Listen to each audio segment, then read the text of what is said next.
Kinwestiyon ng mga abogado ng anak ni dating Pangulong Rodrigo Duterte na si Veronica Kitty ang legalidad ng pag-aresto sa dating punong ehekutibo. Kanina ay naghain ito ng bukod na petition for habeas corpus at ang kapatid nito na si Davao City Mayor Baste Duterte sa Korte Suprema na layong ilitaw ang katawan ng kanilang ama o ibalik ito sa Pilipinas. Kasunod ito ng pag-aresto kay dating Pangulong Duterte sa bisa ng arrest warrant na mula sa International Criminal Court o ICC. Ayon kay Attorney Salvador Panelo Jr., hindi pwedeng batayan ang ICC warrant upang ikulong ang dating presidente dahil wala na itong jurisdiksyon sa Pilipinas. Gumagana rin naman anya ng maayos ang justice system sa bansa. Dagdag naman ni dating presidential spokesperson Salvador Panelo Sr., minadali ang paglipat kay Duterte sa International Criminal Court. Hiling ni Kitty Duterte na atasan ng Supreme Court ang mga respondent tulad ni na Executive Secretary Lucas Bersamin, Justice Secretary Crispin Rimulya, PNP Chief General Romel Francisco Marbil at CIDG Chief Nicolas Torre III na agad ilitaw o dalhin ang kanyang ama sa Korte Suprema. Illegal umano ang pagkulong dito at hindi sinunod ang proseso. So yun yung gusto namin mangyari. Utusan ng Supreme Court ang gobyerno na ilitaw si Pangulong Duterte dito mismo sa Supreme Court. Magbibigay yan ng oras, magbibigay yan ng petsa. Dapat i-produce nila si Pangulong Duterte. Naniniwala ang mag-amang Panelo na may panahon pang natitira upang maibalik sa bansa ang dating presidente. Nasa kustudiya pa niya ng Philippine government ang eroplano na sinakyan ng dating Pangulo.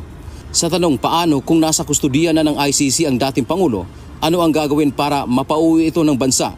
Sagot ni Panelo, problema na ng gobyerno yon sapagkat sila ang gumawa ng illegal na akto. I-correct nila ang sarili nila. Samantala sa petisyon ni Mayor Baste, sinabi nito na kahit pa sa ilalim ng complementarity principle ng ICC, hindi nito maaring palitan ang jurisdiksyon ng Pilipinas sa paghawak sa isang kaso liban na kung hindi kaya o walang interes ang bansa na usigin ang seryosong krimen laban sa sangkatauhan. Hindi rin anya tama ang pagsilbi ng summons sa kanyang ama, lalo na hindi ito nabigyan ng opisyal na pisikal na kopya ng arrest warrant. Napagkaitan din umano ito ng sapat na medical care, karapatan na mabisita at pinilit na bumiyahe na walang otoridad at pahintulot. Para naman sa mga abogado ni Kitty, hindi rin naibigay sa dating presidente ang mga remedyong legal bago siya ibigay sa ICC at malinaw na minadalian nila ang ginawa ng pamahalaan. Madaling araw natanggap kahapon ang red notice ng Interpol at kinagabihan ay agad na itong ibinyahe papuntang The Hague, Netherlands. Dapat anya na magpaliwanag ang gobyerno sa kanilang ginawa. Sila ang lumabag ng batas. Kinuha nila pwersahan ang presidente. Isinakay nila sa eroplano laban sa kanyang kalooban. Dinala nila sa isang bansa. So yung illegal na kanilang ginawa, sinusundan yan. Madali sabi, ang gobyerno ay meron pa rin kasalanan. Kahit saan ka magpunta, you are still bound by your illegal acts. Sa pahayag naman ng Department of Justice, iginiit ni Assistant Secretary Mico Clavano na mapayapa at maayos ang pag-aresto sa dating Pangulo.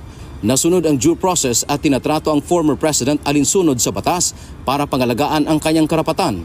Ayon naman sa international law expert na si Attorney Rodel Taton, para sa kanya, wala ng bisa o moot na ang hininging remedyo na habeas corpus ng magkapatid na Duterte, pati na ang temporary restraining order na hiningi naman mismo ng dating Pangulo at ni Senator Ronald De La Rosa.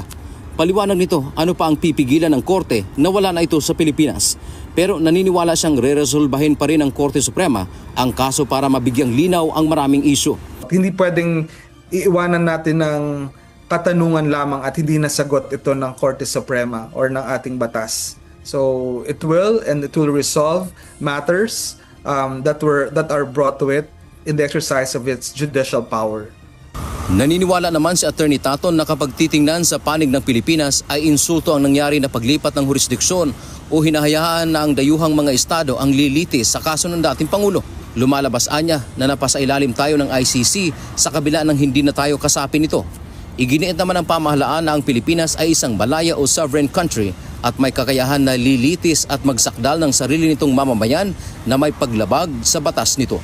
Maaring pwede natin sabihin na this is an affront attack to the Republic of the Philippines kasi nga parang nagiging subject tayo sa power ng ICC or isang organisasyon na wala naman tayong obligasyon because we are not anymore a member of.